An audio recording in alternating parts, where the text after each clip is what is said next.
untuk menjalankan bisnis pinjol itu harus punya izin. Kalau nggak punya izin berarti dia ilegal. Makanya nggak usah dibayar.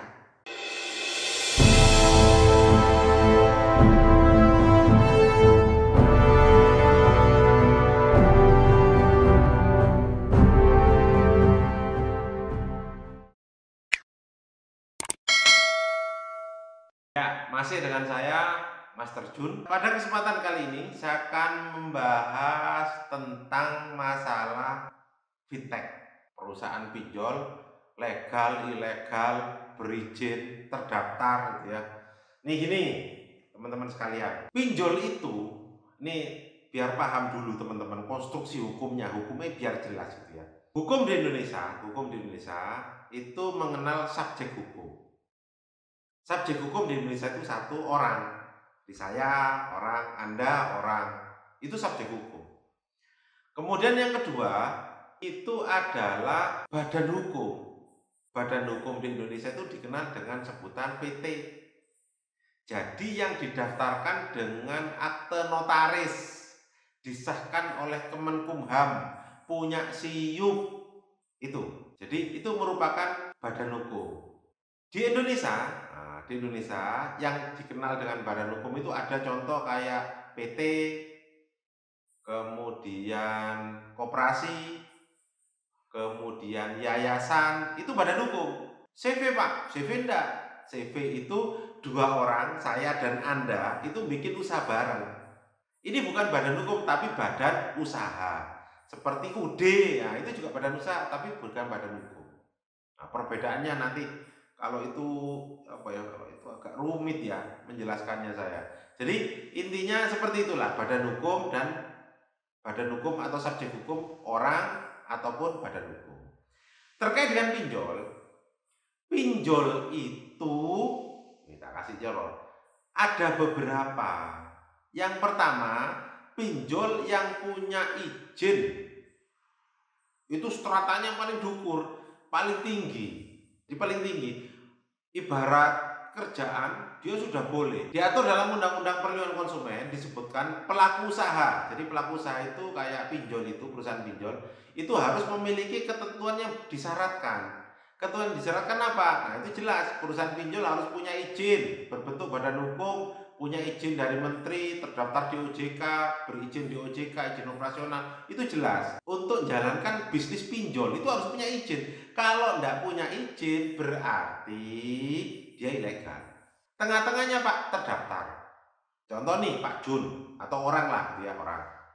Nah dia bikin perusahaan fintech, dia daftarkan perusahaannya ke OJK, Otoritas Jasa Keuangan. Berarti baru terdaftar, belum boleh beroperasional, belum boleh. Jadi baru izin, baru terdaftar, dia belum punya izin untuk menjalankan kegiatan operasional. Nah, lihatnya bagaimana? Cek website OJK.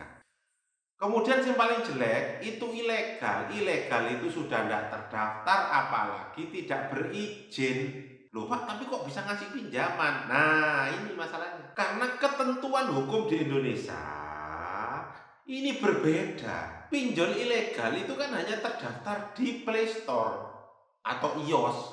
Jadi tidak terdaftar di OJK. Makanya saya bilang itu ilegal. Ilegal itu sudah tidak sah. Menjalankan operasionalnya aja lu sudah tidak sah. Itu ilegal. Tapi Anda kan dapat duitnya. Iya boleh. Nah nanti karena dia ilegal, ini tak kasih hukumnya dulu biar paham Anda sekalian ya. Contoh, Anda punya pinjaman dengan perusahaan fintech ilegal. Lalu status utang perutangannya bagaimana? Sah selama pinjolnya legal. Tapi kalau ilegal tidak sah. Makanya tidak usah dibayar.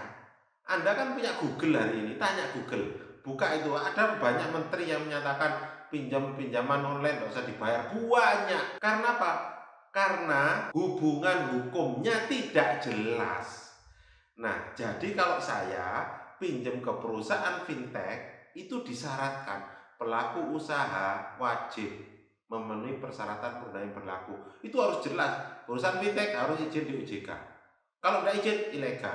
Kalau ilegal bikin perjanjian utang perutangan dengan kita, tidak sah. Cacat hukum. Makanya tidak usah dibayar. Jadi kalau Anda nanti diteror DC dan Anda tahu perusahaannya ilegal, bilang aja, kapan bayar? Nggak mau bayar. Kenapa? Perusahaan kamu ilegal. Terima kasih ya uangnya, gitu. Nggak usah dibayar, karena apa? Ilegal. Gini, saya kasih ilustrasi yang enak. Ketika kita pinjam ke pinjol, terus nggak bisa bayar, saya kasih tip. Loh, perusahaanmu kan ilegal, ngapain nagih? Gitu kan aja. Kamu urus izinnya dulu ya. Nanti kalau sudah kamu punya izin di OJK tak bayar. Loh, aturannya dari mana? Aturannya di Undang-Undang Perlindungan Konsumen pasal 8. Itu jelas, pelaku usaha wajib dalam menjalankan usahanya wajib satu sesuai dengan undang-undang itu ada. Diatur di Undang-Undang Perlindungan Konsumen gitu kan aja. Pasal 8 sama 18 itu diatur. Nah, kalau nanti sudah punya izin tak bayar. Selama belum punya izin kamu masih ilegal, nggak usah dibayar. Kalau tanya, kasih link video saya, katanya Pak Jun nggak usah dibayar, gitu kan aja. Atau kalau enggak, cari artikel-artikel tentang masalah, ada itu orang OJK yang menyatakan bahwa kalau pinjaman dipinjol dan itu ilegal nggak usah dibayar, itu ada.